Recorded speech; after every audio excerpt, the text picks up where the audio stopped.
Good morning, student. This is Mohammad Istiaq, your math teacher.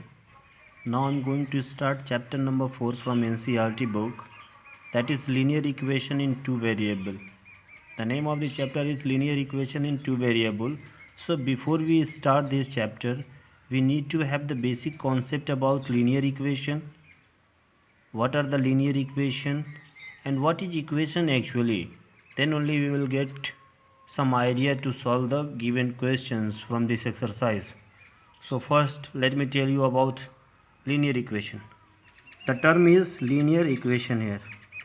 Linear equation. What is equation? Any algebraic expression which is written in the form of ax plus b equal to 0 means कोई भी equation जिसके equal to में अगर हमने zero लगा दिया वो क्या हो जाएगा आपका. This is your algebraic ax plus b. This is your only the expression. इसको हम क्या बोलेंगे? सिर्फ एक्सप्रेशन बोलेंगे. इक्वेशन कब कहलाएगा? जब हम इसके इक्वल में ज़ीरो का सिंबल लगा लेंगे. अब एक चीज़ यहाँ पे टर्म आता है लीनियर इक्वेशन.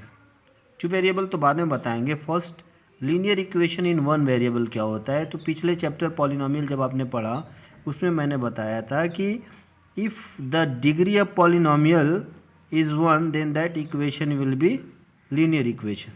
मीन्स जैसे यहाँ पे एक्स प्लस बी है, यहाँ पे एक्स क्या है आपका वेरिएबल, इसकी पावर कितनी? वन है. The highest power of this variable is one, so the degree of polynomial is one here. तो this type of equation is known as linear equation in one variable. Only x is there, only one variable is there, so it is called as one variable where a should not equal to 0. a जो है zero नहीं होना चाहिए. अगर a पे आपने zero value रख दी तो जो ये वेरिएबल उसकी वैल्यू ज़ीरो हो जाएगी, तो इसका पूरा कॉन्सेप्ट ही ख़त्म हो जाएगा. तो this is the condition for the linear equation in one variable. अब यहाँ पे किसी भी लीनियर इक्वेशन की वैल्यूज़ क्या होती हैं? वैल्यूज़ का मतलब जैसे मान हमने यहाँ पे लिया 2x प्लस 3 इक्वल टू 0. तो आपने पॉलिनोमियल में पढ़ा कि what is the zeros of the polynomial, what are the values of the polynomial. उसको फाइंड करने के लिए सिंपल क्या कॉन्सेप्ट करना है, हम अगर x की वैल्यू फाइंड कर लें और उस x की वैल्यू को इस इक्वेशन में रखने के बाद अगर left hand side is equal to right hand side आता है तो आपकी इक्वेशन क्या हो जाएगी? सेटिस्फाई हो जाएगी.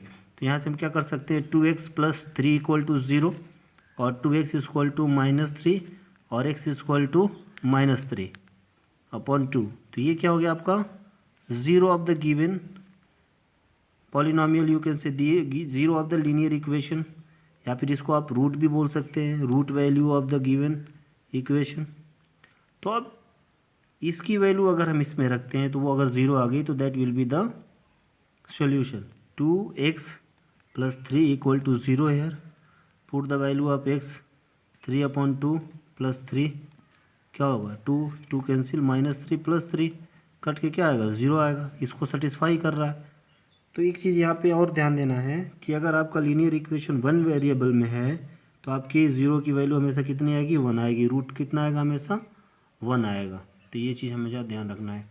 Now coming to the next part, that is the name of the chapter, that linear equation in two variable. If we write ax plus by plus c equal to 0 where a not equal to 0, b not equal to 0, c can be 0.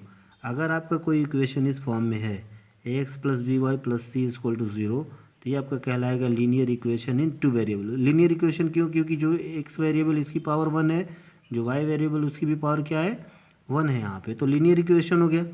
यहाँ पे two variable है, x variable and y variable. जो variable का coefficient है उसको हम कभी zero नहीं ले सकते, इसलिए हमने लिखा a not equal to 0, b not equal to 0, c can be 0. कोई कांस्टेंट टर्म है c को हम 0 लिख सकते हैं. तो ये हो गया आपका linear equation in two variable. जैसे आपने लिखा 2x plus 3y minus 5 equal to 0. तो this will be your linear equation in two variable. तो इसी को हमको क्या करना है? इस चैप्टर में पढ़ना है.